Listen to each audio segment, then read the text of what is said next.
Hi guys! Welcome back to Design to Inspire. We design to inspire. To those who are new to our channel, Design to Inspire is all about architecture, construction, building materials, and lots of interior design. So for today's episode, dito muna tayo sa Baron Tower project natin here in San Juan. So we'll give you a material specification and we'll show you our bathroom furnishing na ginagawa natin for this project. So ikutin natin to. Again, this is a 3-bedroom condominium unit. So, 3 units ito guys na pinagdikit-dikit para maging isang malaking malabahay na condominium. So, tara, simulan natin at mag-ikot na tayo.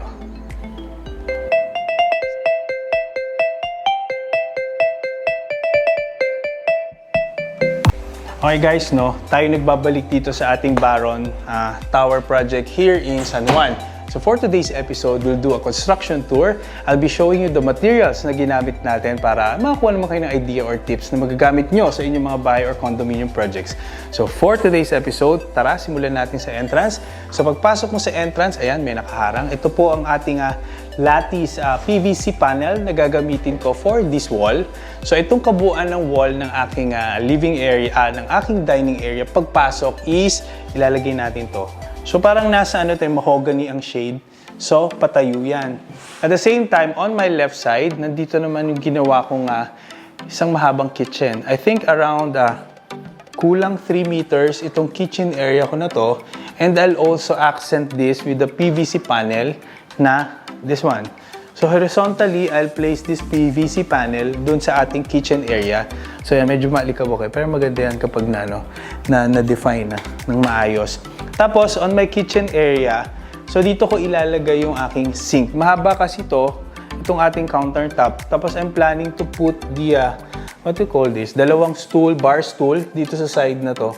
So, meron dyang parang dining, tapos may adjacent bar stool, parang bar area. Tapos, nandito yung ating kitchen sink. Tapos, on my back, dito ko ginagawa right now ang ating kitchen area.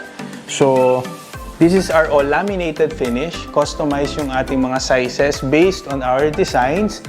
And dito may lalagay ang ating refrigerator. Then countertop paikot. Yan. So nandito na yung hood natin. Nandito yung abang ng ating hood. And for our kitchen naman, dito sa side na to, ayan, nandito yung ating, what you call this? Microwave oven. So 2-in-1 na siya. So built-in yan. So guys, nag-start tayo sa project na to, very bare. So, ganito yung tsura niya before. Yan, kung makikita nyo, puro semento lang yung unit na to. So, from scratch, kumbaga. So, right now, on finishing touches na tayo, dinidefine na natin yung ating mga spaces. So, itong area na papasok tayo is yung ating master bedroom. So, sa master bedroom, nandito ang ating bathroom at nandito ang ating bed area. Tingnan natin yung ating bathroom area. So basically, tapos na siya. So, I want my space to be maluwag. So, itong bathroom area na to, maluwag. Nakapaglagay pa ako actually ng bathtub. So, may bathtub tayo dito. Pakita ko sa ito. This bathtub, yung lights, i-on natin next week. Wala pa tayong switches. So, meron tayong bathtub dito, provision. Tapos nakapatong lang siya. And then, tingnan yung rose gold na finish na nilagay ko. Very nice, yan. So, tapos meron pa yung shower. Yan. Tapos yun. Decent naman yung size ng ating bathtub. So, bagay na bagay siya on that space. Tapos, nandito ang ating shower area.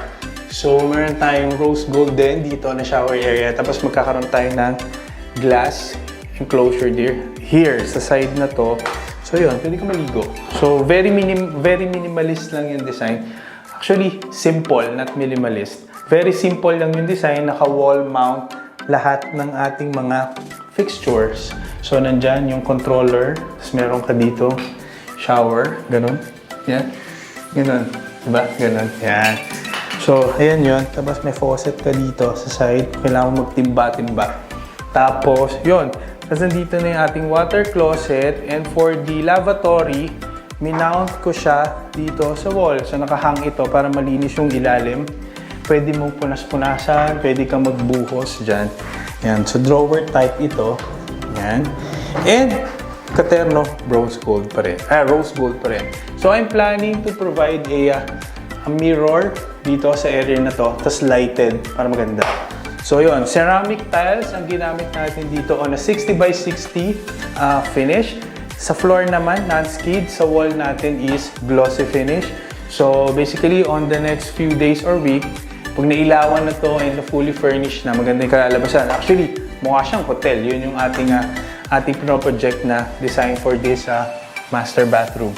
So on my left side, binubuo na natin yung ating mga closet. Kasi itong kahabaan ng area na to are all closet. So mula dun sa side nyo hanggang dun sa kabilang dulo are closets. Tapos nag-allot ako ng space here para maging working station. So dito ilalagay ang working station. Malapit sa window. Kasi maganda yung view sa labas. So medyo tahimik kapag ikaw ay nagtatrabaho. On this side naman, dito mapupunta ang ating vanity area. So yan, malapit siya sa banyo for the wife. Yan, so mag-makeup, maghihilamos yan. So ang itsura niyan is ito. Yan. Tapos, na-deliver na ang ating mga lights. So ito yung sets of chandeliers natin and drop lights. So ikakabit na yan this coming week. Alright? Hello sa ating YouTube subscriber / client. Ito po ang update ng inyong unit. Anyway, so dito naman sa bedroom area, pine-prepare na natin ang lamination works. So may wood dyan kasi this area will be in a dark, hindi naman dark, semi-dark wood finish, I guess. So kahoy yan. Makikita nyo sa living area. Sa living area naka-finish na. Tapos dito mapupunta yung headboard. So itong headboard na to will be lighted. So meron tayong maliit na light, yung strip light dyan. Kasi gusto ko ganito mag-iitsura niya for our headboard and master bedroom. So right now, naka-cover ito into blue sack kasi na-installed ng ating mga laminated woods. So ayan, naka-install na. So tara, punta tayo sa ating living and dining area. So this view, paglabas mo ng master, will be the living, kitchen, and the dining area. So yung sinasabi ko kanina, like our Fortune Hill project. Fortune Hill project kasi is on a lighter side of wood. So same treatment ang ginawa natin dito sa Baron. Siguro mga 3 shades darker ng wood yung ginamit natin. So ito, finish yan, on a wood finish. And then we'll put gold sealants here sa gitna, or rubber. Tapos sa kabilang side naman, ang plano ko doon are textured. So textured wall itong part na to. Magkaibang finish. So ito yung mga laminates natin and mga materials for the walls. So yun yung inaayos natin right now. On the other side naman, guys. So yun. So makikita nyo nga, this wall, itong wall, ang mangyayari is magle-layout tayong mga PVC panels mula doon paikot. So ito yun, saka yun. So madami yan, guys. So sa hallway natin, maluwag ang ating hallway. Meron pa tayong nilagay dito na 4 sets of closets. So these are all closets. So dire-diretso yan. So laminated finish on a sliding door para hindi siya masikip. So towards the other bedroom, nandito ang ating powder room.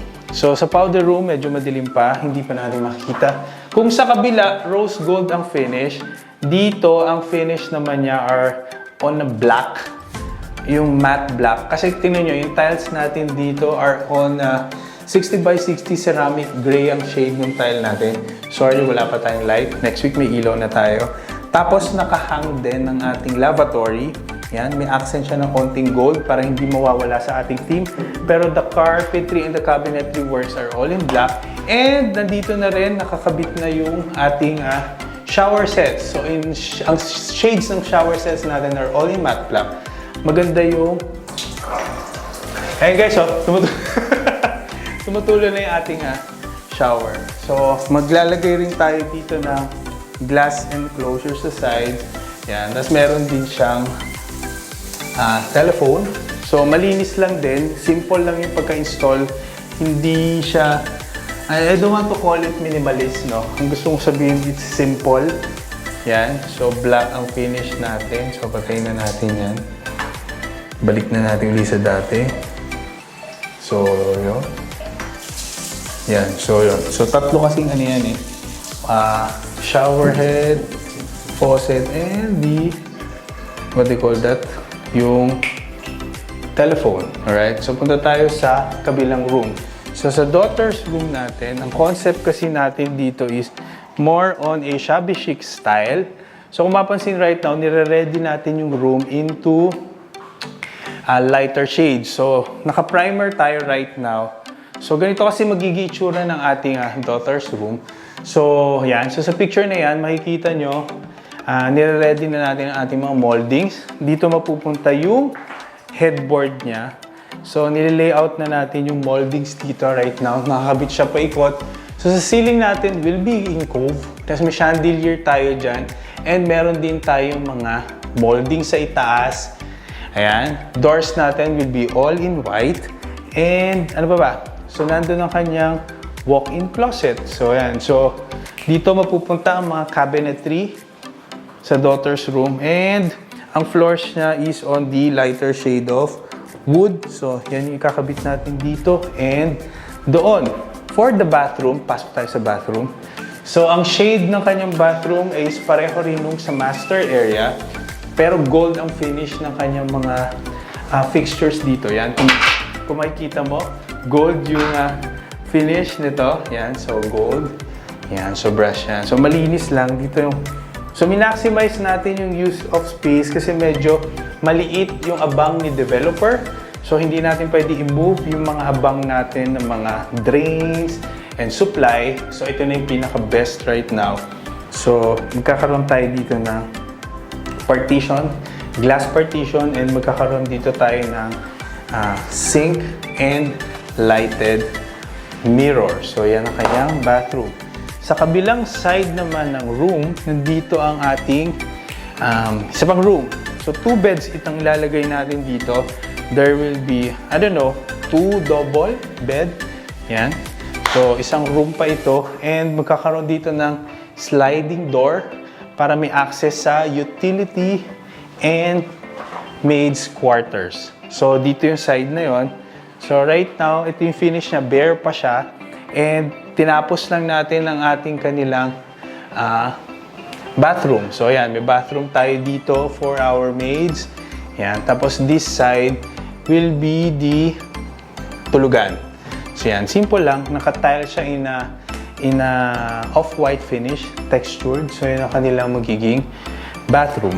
Yan. So, tara. Pasok tayo dito. So, yan. Magiging, actually, meron silang sariling door dito. Pero, may access pa rin inside. So, yon. So, basically, yan ang itsura ng ating Baron Tower. Kung mapapansin nyo, medyo lumalabas na yung itsura niya. For, I think, next week, magiging ano na to, more on, lalabas na talaga yung colors and itsura. Yan. So, ang target kasi natin dito, ano ba? I want it to be presentable and formal, itong condominium na to. And yung cut ng spaces kasi dito, nilakihan natin. Nilakihan natin yung spaces para feel at home yung itsura ng ating project na ito. So, I hope nakakuha kayo ng mga tips and mga materials na ginamit natin dito and that you can use on your personal projects at home and on your condominium project. So, yun lang guys. Thank you and have a nice day. See you again on our next condo tour. Bye-bye.